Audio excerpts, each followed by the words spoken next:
தின்னுட்டீங்களா? ஒரு வெண்டைக்காய் தருது, ஏன்டா அப்படி கத்துறேனா? அது சாதாரண வெண்டைக்காயா? நான் மார்க்கெட்டுக்கு போயிருந்தேன்.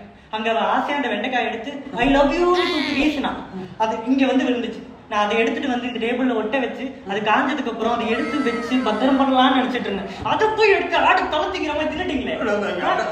ஒரு சாதாரண வெண்டைக்காய்க்கு போய் சாதாரண வெண்டைக்காய் தாத்தா அது? அது மனிதர் உணர்ந்து கொள்ள அது மனிதர் காதல் அல்ல, அதையும் தாண்டி புனிதமானது தாத்தா, புனிதமானது. எல்லாத்தையும் சரிடா. நீ ரசிகா, நீ ரசிகா, நீ ரசிகா.